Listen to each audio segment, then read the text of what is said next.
Hello, friends. On episode number 7 of Old School New World, The Life of an Entrepreneur, we flipped the script.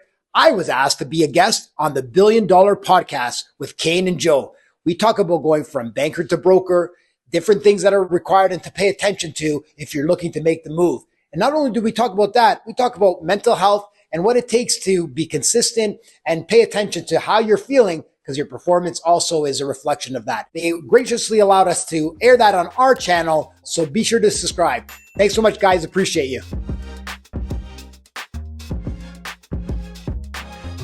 Welcome to the $1 Billion Podcast. Today's guest is Mike Diaz, the founder and principal broker of DNA Lending Group, with over 13 years of experience as a mortgage broker. Mike, it's great to have you with us. Thanks very much for coming. Thank you so much, Joe and Cain. It's a pleasure to be here. I'm honored and look forward to our conversation. Yeah, absolutely. Just a little bit more about Mike.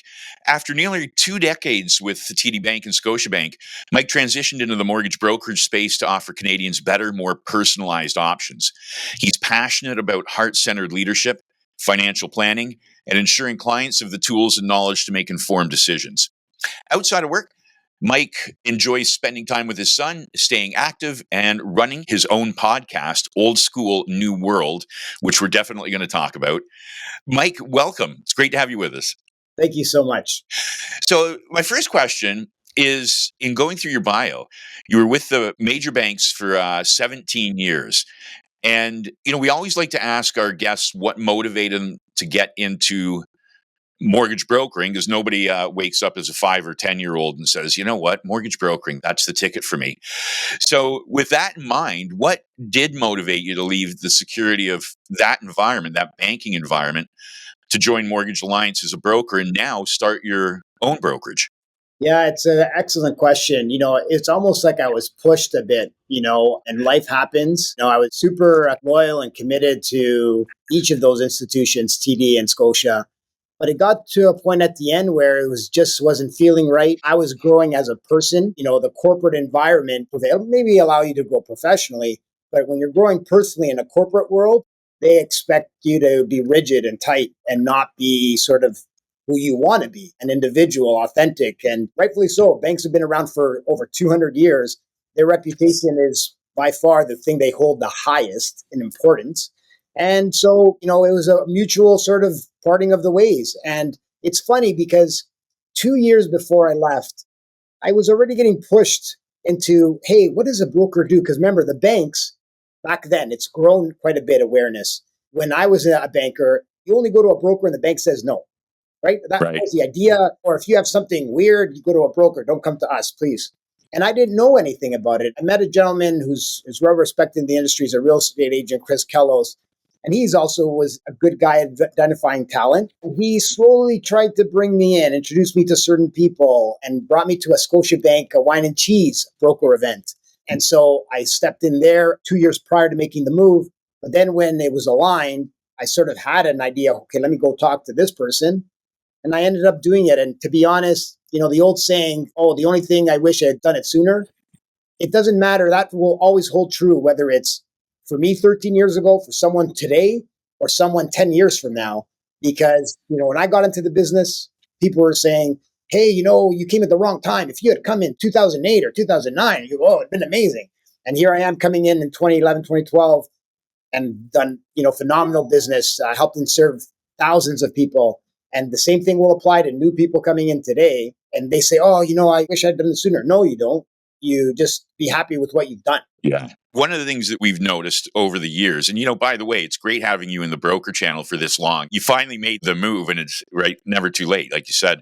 What is your opinion on the qualifications of mortgage reps at the bank level in comparison to what you do in mortgage brokers in this channel? I started with the bank at 18, right? So as a teller, and I worked my way up. But if somebody was getting in there and becoming a personal banking officer or financial advisor first at 21, 22, I think it's important. My son, who's 15, says he wants to be a broker. Oh, amazing. His mom and I agree that he's going to start at the bank, whether it's 18, 19, because you need to learn the corporate structure. In my view, some people are possible to jump into entrepreneurship right away.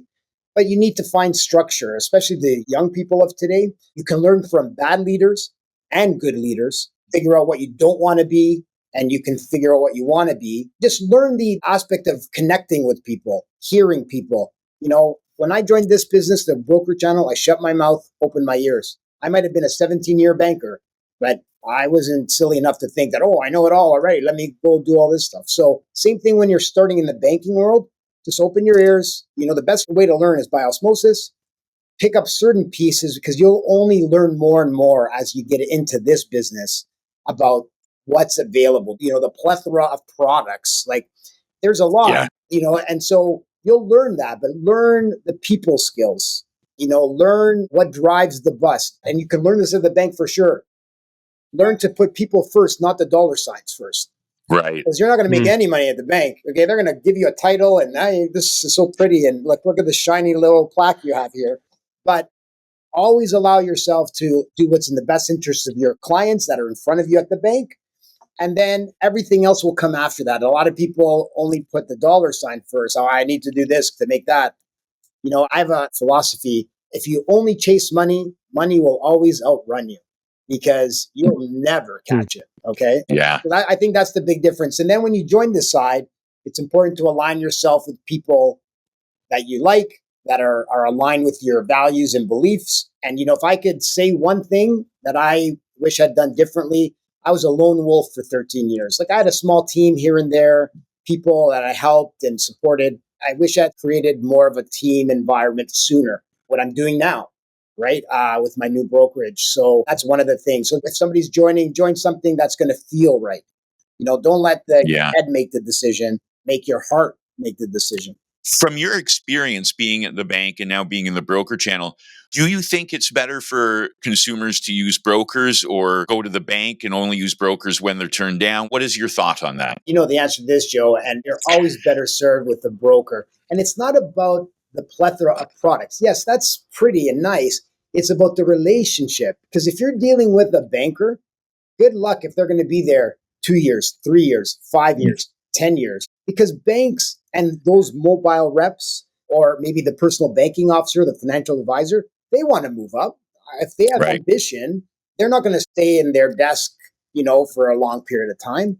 So the value someone brings to the consumer on our side is substantial, right? The relationship piece, looking after them, listening. But remember, people that are in our business, like the new people coming in, they really have to want to do that for themselves. That's the biggest difference too, right? Like they might be doing it for the bank because the bank tells them. When they join us, they have to do it for themselves because it's the best thing to do for their clients and friends, right? So I think that's a big differentiator between the two. One's long-term, but you have to have a process to create that long-term and that sustainability. You can't be in and out, like, push one deal in, push one deal out. That's how you're building your personal brand. It may not be sustainable. So that's, I think, is a big difference. Is that something, Mike, that you found right away? We see a lot of bankers now coming through our course and coming into the broker side.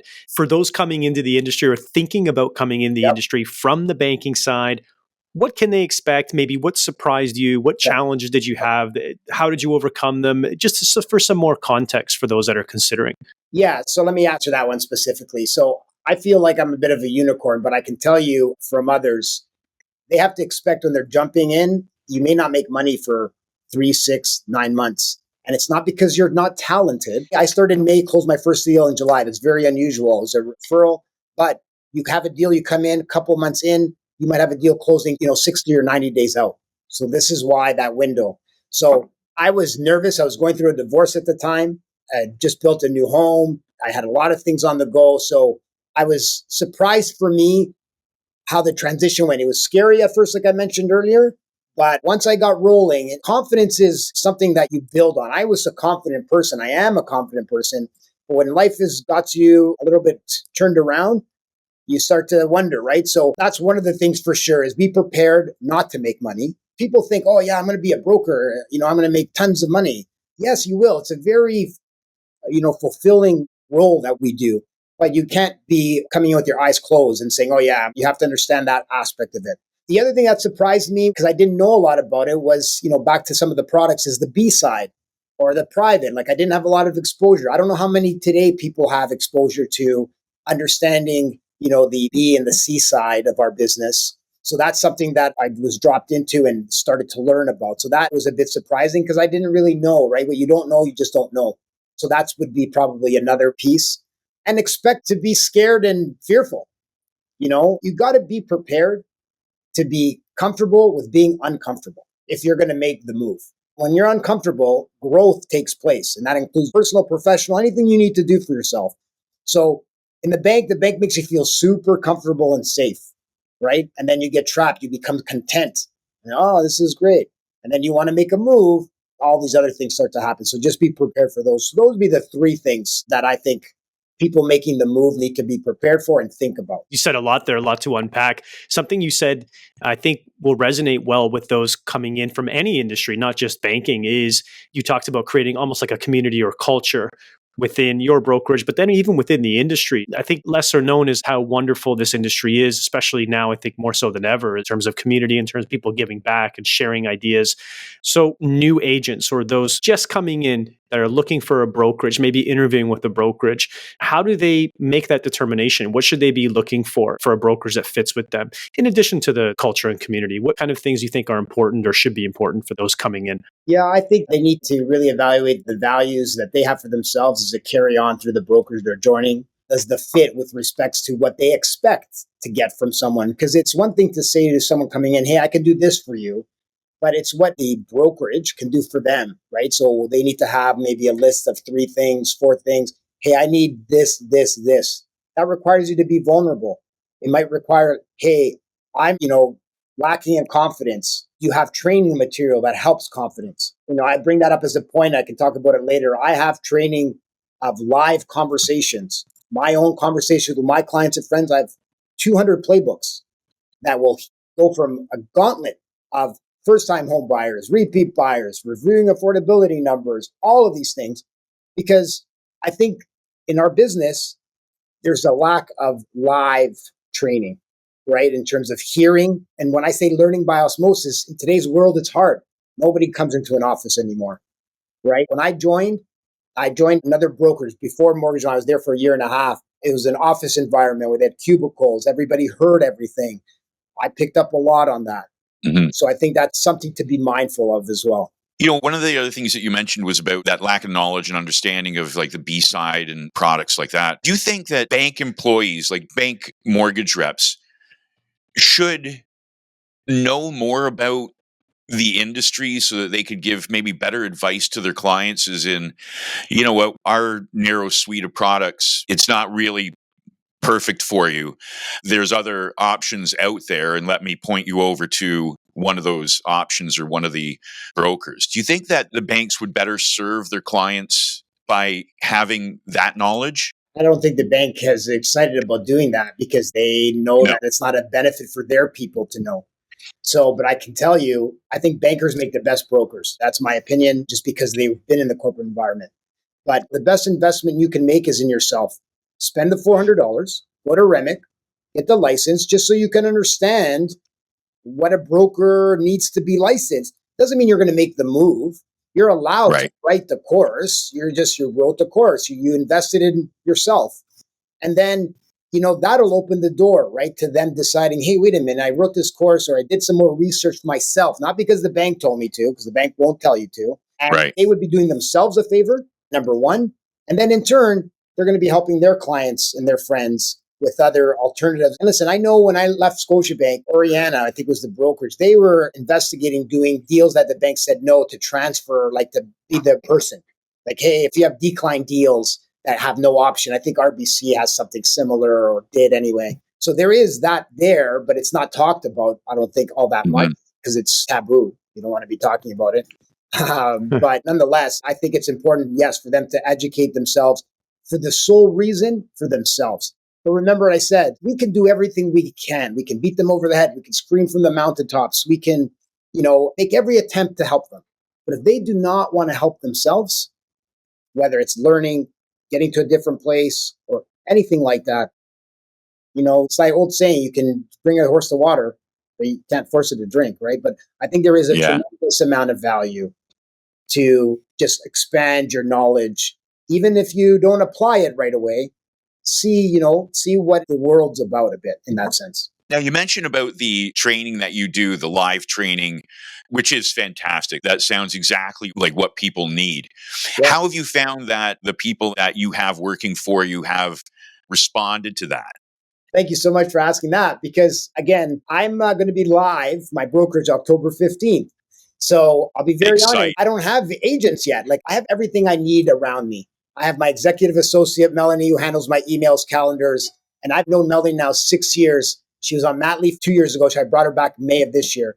I'd hire Sean, my associate. And I say associate, but my underwriter. I like to use the right words anyway. I brought him a year before Melanie went on mat leave, not because I knew she was going to go on mat leave and have twins, but to support her. So Sean's now become the associate. Melanie looks after all the stuff I hate doing. I have a marketing coordinator. I have this training. But what I don't have, and I knew this was going to be the heaviest lifting, was agent. I believe and have faith when I start to get people coming on board, because there's 3 parts: recruiting, hiring, onboarding. Recruiting is, hey, tell me about who you are, what's going on. Hiring is, here's our culture. This is going to be what you're jumping into. Oh, they want to, and it's onboarding. That's the heaviest lifting because, man, oh man, it's tough for a new brokerage, an infancy brokerage. You understand how that all works. TD Bank, I start with 0. So that means I have to build up to get full comp. Scotia, I have a pretty good relationship with. I think I'm going to be okay for a year. So I'm betting on myself, betting on DNA Lending Group. But I think people will love this training. Like, why read some information when you can hear live experiences? If I was a new agent and somebody said to me, hey, man, you can listen to me talk to a variety of different, and it's all confidential. There's no disclosure of personal information. It's just a conversation like we're having, minus, if you didn't say my last name, for example, it would just be Mike, Cain, and Joe. There's a million Mike, Cain, and Joes, but we're not talking about my social insurance number. None of that is happening. And the conversation is 0. And so I would think, as a new agent, that's maybe a biased response, but I would love it. I think that Cain would agree that our students like that type of interaction. And, students love case studies, things of that nature. And I think this is a great extension on that type of training. You take it from a case study, a theoretical, to a live interaction. Joe, what I've done in preparation of creating these playbooks is I've asked people to, or will be asking people to listen, but not only listen, but what to listen for. During a conversation, you can hear enthusiasm, humor, compassion, empathy. You hear it all. When I'm an excitable person, just like laughter, enthusiasm is contagious. There's a lot of things built in. Like, some of these conversations are very heartfelt. And these are some people I've known for a while and people I just met. And so, and the idea of conversations for new people, new agents, sometimes they think they have to ask about their whole family. No. When I get a new client, I'll give you a quick synopsis. Hey, Joe Smith was kind enough to refer you. Thank you so much. I appreciate you for the opportunity to help and serve you. Told me a little bit about what you're doing. You tell me a little bit about what you need. Hey, Mike, I'm looking to buy a house, blah, blah, blah. And then I just go dive right in. Okay, here's the thing. Talk about the market, blah, blah, blah, blah, blah, blah, blah. And then get them to buy in. I get their permission. I'll say things like, with your permission, I'll send you an email. And then you know where the buy-ins are. You know where the pain points are. You know what things are happening. And lo and behold, 30 minutes later, I'm sending out an email. This is what I need. The requested items required. And they're sending it, and we're taking the next. And then the relationship builds. We start talking about kids. We start talking about this. But the initial conversation should always be, let's get to the nitty gritty. Slow, small talk, banter, but then get into it. Relationships are not built on the first call. What's built on the first call is what the client needs. Every playbook is almost identical in that sense, but obviously different interactions. So, Mike, I think it's just so important for new agents, maybe especially if you're new, like you said, completely new to financial services, completely new to sales, completely new to marketing, those types of things, those soft skills, that training is super important. Even before they get there, though, and now you're just about doing this now, what types of things are you going to look for from new agents? What are those markers that you're going to look at and say, okay, I'm going to hire this person. I know I want them. Just curious to know, because I think there's a misconception about people that enter in this industry that they do have to have, some finance background or do have to have sales background. I'm wondering what you're looking for. I'll tell you what they need. It's the only thing they need, because everything else can be taught. They either will understand credit and debt or they don't. I have pieces that can easily say, like GDS, TDS, if they look puzzled, okay, Credit card debt, what's that? Okay, sorry, I'm not the guy for you, or maybe you should, because it's either you understand our business, the fundamental, the application, numbers, affordability. If you can't grasp that, and then you're not expected to know right away, but if you ask me a question and you've come back to me one time, two times, okay. If you come back to me the third or fourth or fifth time for the same exact thing, it's because you don't understand. And I will have to have a difficult conversation, unfortunately.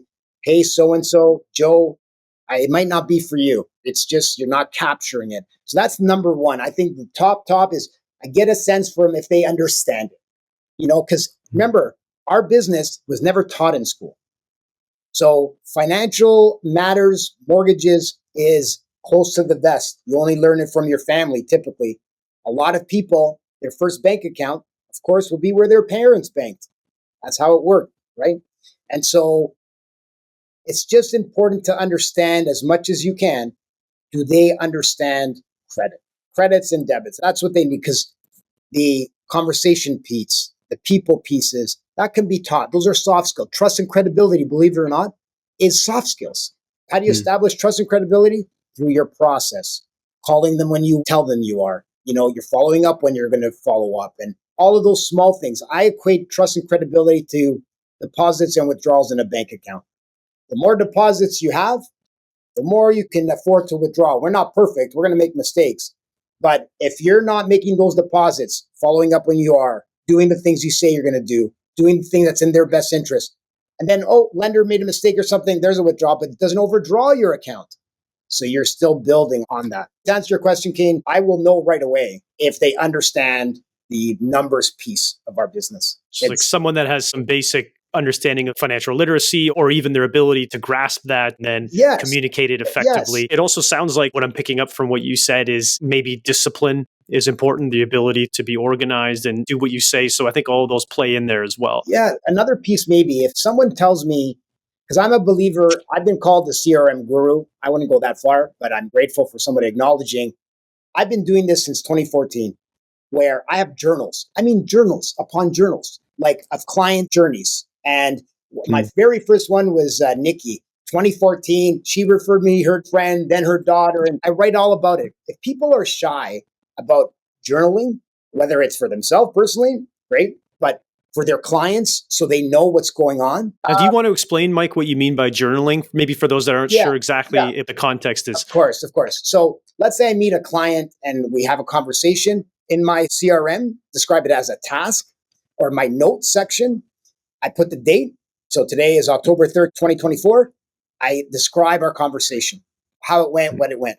Next time I talk to them, let's say a week later, it's now October the 10th. And I don't need to put the year because it's a continuous journal from top to bottom. And those things will just describes the whole event. So Joe talked about this in the course he was talking about. Let the deal talk about itself. If you ever get like a compliance issue, you shouldn't have to explain the deal. You should allow your deal to talk for itself. I just want to add something in there. We see a lot of students coming through our course, a lot of different personalities. Some people struggle with that part of it, making those notes. I think it's super important, but I think it's important for your business reasons and also, to make sure you're compliant as well. And that, like Joe was mentioning, your deal. But what I want to say is that there's not really an excuse anymore, because with this emergence of technology, Joe and I both have a product called the Plod Note, which you can attach to your phone. Yes. It'll record your entire conversation. It'll summarize your conversation, make those notes for you. There's also technology you can attach to any one of your virtual meetings that can do the same type of thing. So it takes away a lot of the work, or almost all of the work, for things like that, those tasks that you maybe don't want to do. So there's no excuse anymore not to be doing that. Cain, God bless you, man. What a great comment, because I'm old school. I'm an habitual person. You have to be habitual to be successful. And I know there's technology now.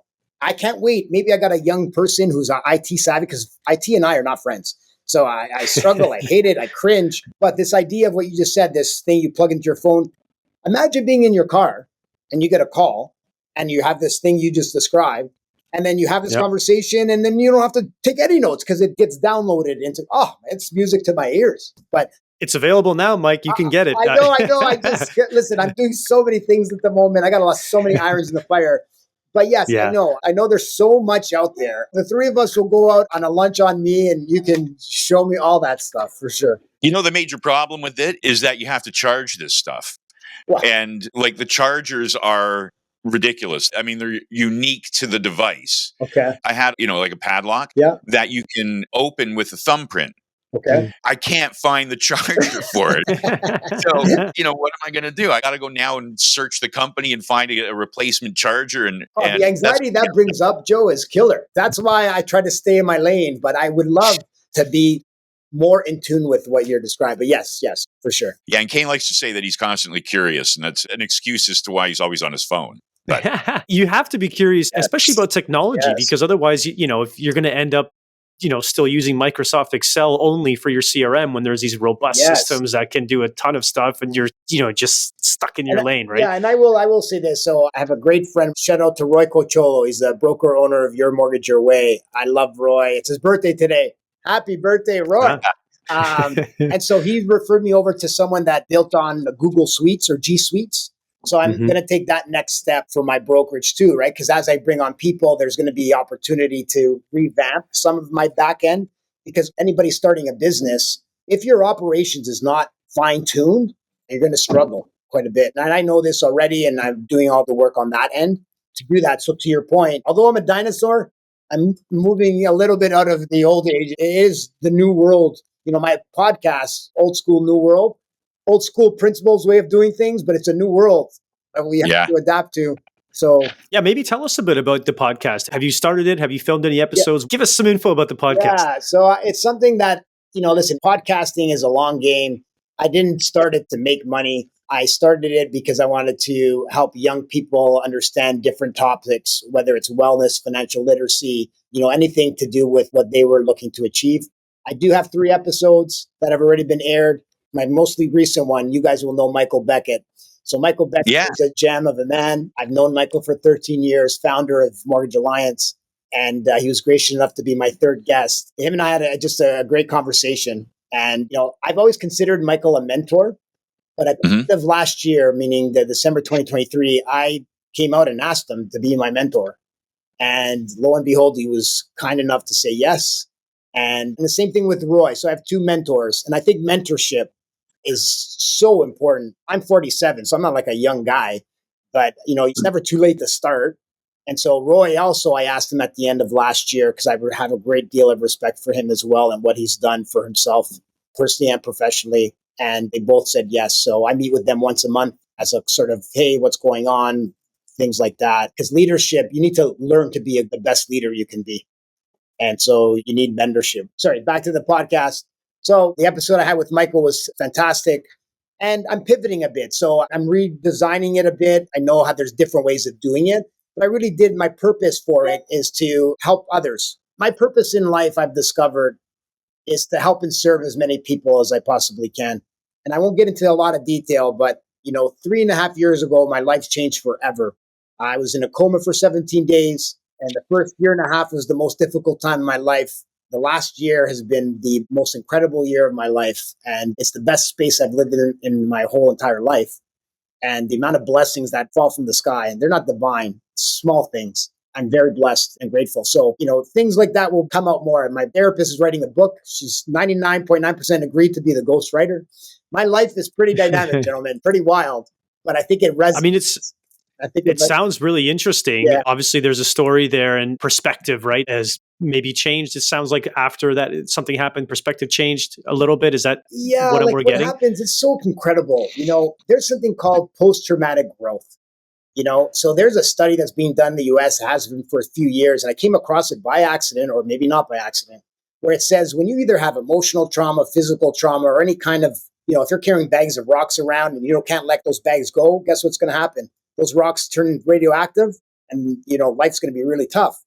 And so something like that happens, you either regress, you stay frozen, or you accelerate forward in growth. And the idea, and my therapist and I are going to talk about this in the book a bit, if you were already, prior to this experience, you were already attempting to grow, whether it's professionally, personally, whatever it is, and this trauma happens, it's not going to be easy. Like I said, first 1.5 years was the most difficult. But when you turn that corner and you're already in the action prior to the incident or a situation growing, that acceleration of growth. And that's what post-traumatic growth looks at. But the reason they're having a hard time identifying it specifically, because they're trying to help therapists, psychiatrists with this information, it can only be gathered from the people that knew the person best, right? Close friends, family. Have you noticed a difference in them? What has been happening to them? Helping us understand what they were doing prior and doing after. So that kind of thing is part of it. And the other thing I'll ask for some perspective, I have an addictive personality. And Michael and I talked slightly about this on our last episode.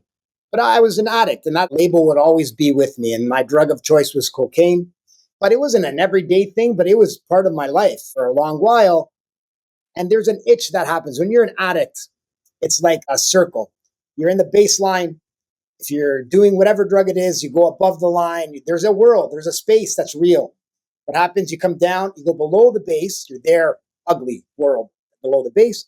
You come up, then an itch on the shoulder. Hey, man, start to party. And then it's rinse and repeat. And that's the struggle addicts go through in this cycle that they live in. But after this incident for me, when I woke up, yes, a year and a half was the most difficult. And I had doctors calling me, do you feel depressed, suicidal? I had a epidural hematoma. So swelling of the brain, had to take the scalp off the thing, and it's really dramatic. I almost died. But even that incident was a blessing. So doctors were calling me, and I'm thinking to myself, no, I'm not like that. What's going on? And then finally, I was feeling like I was walking through molasses. So imagine wearing boots and socks. Boots comes off, then the sock. You put the sock back on, then the boot. And it's over and over again. So I finally went to talk to one of my dearest friends. And I said, Jesse, I'm thinking of going to see my family doctor, because this last year, doctors have been calling me, following up, asking me if I'm depressed or whatever. Maybe I should go talk to my family doctor about medication, because maybe that's what this guy needs. And she goes, but I don't know how I feel about that. And everybody has this stigma about mental health and what we should do about it and what we shouldn't. Everyone struggles with it. And Jessie, in the best way she knows how, Mike, man, used to, rip lines of cocaine and didn't give a shit. And now you're worried about taking medication? I go, okay, fair, good point. So I go talk to the doctor, and we went on a program. And I say program, the medication. It's only started kicking in and working well finally in December of 2022. I said, oh, finally, I'm feeling a little bit like I did. Because the thing I wanted to feel better again, feel like I was before, but not with the artificial reasoning of feeling the way I was feeling. And then lo and behold, fast forward to April 2023, my doctor and I had a plan to get off the medication. Being a Portuguese guy and stubborn like hell, he said, okay, Mike, wean off this. Okay, doctor, no problem. Stop taking it as soon as I got home from the visit with them. Holy, 3 days later, I thought I was ready to throw up. So I went off the weaning, and I've been off it now, and I feel great. What I learned from that is that if I ever find myself in a dark place or somewhere where I'm struggling and it's lasting a long time, maybe I need to go see my doctor, my family doctor. I don't need the artificial stuff. I've been cocaine sober 3.5 years, super proud of it. That's never going to be a part of my life. It probably didn't have to be. But now I know if I feel weird or if I feel something's going on, then I'll go talk to my family doctor, because medication is not necessarily antidepressants or any kind of medication to be taken lifetime. Some people need it, and that's because they need to balance the chemicals in the brain, and that's okay. But I used it for an 8-month period, and I feel great. The only drug I'm on now is a drug of life. So it's awesome. So it's awesome. And your point about mental health is so well made. It is something that used to have more of a stigma. I hope that as time goes by, that stigma is stripped down and left by the wayside. You were absolutely right. I think we all struggle with it at one point or another. So congratulations on that. That is a really heartfelt and inspiring story. Thank you. Thanks for opening up a little bit on that. I think that's really important for just the reason that you said, and normalizing this a little bit. It doesn't have to be such a stigma. No. We all have stories. We all have problems, right? Sometimes, as Joe mentioned. So I think it's really cool that you're able to share that. One thing I'll thank my parents for. My mom, God love her, still around. She loves to talk. Okay. And my dad's a little more quiet and reserved. I came from a family of cleaners. They had a cleaning business. The reason I got into banking was because of my mom. My brother and I used to go with them to clean, right? And all kinds of different branches my dad had contracts for. And there's a branch manager at TD Bank, Peter Miller. My mom used to go into his office. Oh, Mike, if you ever became a branch manager, I would buy you a chair. I'm like, oh, okay. I'm what, 10, 11, 12? I don't know. It's just whatever. And then it ended up happening that way. It was quite funny. But they always made me know that it's okay to speak your truth. What's happened to you in your past doesn't define who you are. What's happened in your past and what you do with it is defines who you are, right? And so I'm glad to be the torchbearer of talking about, because God knows my life has not been perfect. Some of my friends after the most recent things said, man, you're like a cat. You have 9 lives, but it's like 12. Like you're like more than a cat or something. But I'm now in the most, like I said, the best space I've lived. I think a really important piece of what you're saying here, at least what I'm taking from it is, and we talk a little bit about this in some of our, post-licensing course, is the importance of doing some introspection and really figuring out, before you even do your business planning, is figuring out, why do you want to do this? Like, why are you getting in this industry? What is your personal mission? What is your why, right? I mean, there's a lot of talk about that now, but I think it's super important to go through that and really think about it and feel like you mentioned helping people. I think that's a popular one in this industry. People also miss some of that, right? There's a lot of reasons why we talk to a lot of brokers, and a lot of them have similar passion to help people. And they get that good feeling when they do a deal and they, maybe it's a family, maybe they help them out of something or help them buy their home. And there's that really amazing feeling that you can't quantify until you do it. So I think that's missed often in this industry. Thank you. I'll say too, Cain, on top of the helping is the serving. We provide a service. The helping, yes, is important but it's like a restaurateur who's in the hospitality industry. They want to make that experience for the person sitting down. And Unreasonable Hospitality is another great book I've read. Talks about this service lifestyle, service being a purpose. And it's not so much about what we help the person with, but how we serve them and, what we do. And remember, that servicing is not only during, it's always after. The serving piece comes after. So how do you make it come after? By, again, back to the beginning we were talking about, the process, the follow-up, because you genuinely want to serve. When I call a week after closing, 6 months, 2 years, 6-month Melanie's thankfully taken over for me. Then I'll do my personal call at 2 year, 3.5, 6 months prior to maturity. The 2-year call or even the 6-month follow-up is just to check in, say hi. What's going on? Is the, home still treating you really well? Whatever the case is, whatever my journaling notes had. Hey, we talked about, Hunter was sick. So I had a client, for example, the one today, had a follow-up question for him. And about the lender was asking, reasonable explanation. Why is your year-to-date off track? Called the client. His son was not well. He had to take 2 weeks off. Boom. But that's going to be in my notes, because when I follow up next time, and there will be a next time, because until clients tell me to beat it, I'm never going to go away. Right? And I say this to them, and that's part of building trust and credibility in relationships. I tell them straight out, hey man, I'm always going to keep in touch with you until you tell me to beat it. There's always a good chuckle, a laugh about it. They love it, I'm sure. I love it because I just loved it. And so that servicing piece is not during, it's after. I mean, I think that's such a good lesson, especially for those that maybe haven't realized that yet, or maybe that are new to the industry. Joe and I talk about that a lot with different service providers in our own lives. We have a life insurance agent that we both work with, and he contacts us on our birthday, he contacts us randomly. Even if I don't answer the phone, he leaves a voicemail. I know he's thinking about me. And, you can bet when I think about life insurance, I'm going right to him, as opposed to doing a deal with him. And then 5 years later, I forgot his name, right? Yes. If you find yourself sitting at home in the car, going for a walk, and somebody you haven't talked to or seen in a long time pops into your head, just a thought of them. You know what I believe that is? All you have to do, send them a text. Hey man, I hope you're doing well. That's thinking it. about you. Whatever it is, whatever that thought triggered you, it's a reason. There's a reasoning behind it. And that could apply to your clients. Maybe you haven't talked to a client in a long time. Oh, this client popped into my head. A lot of people maybe will just dismiss that.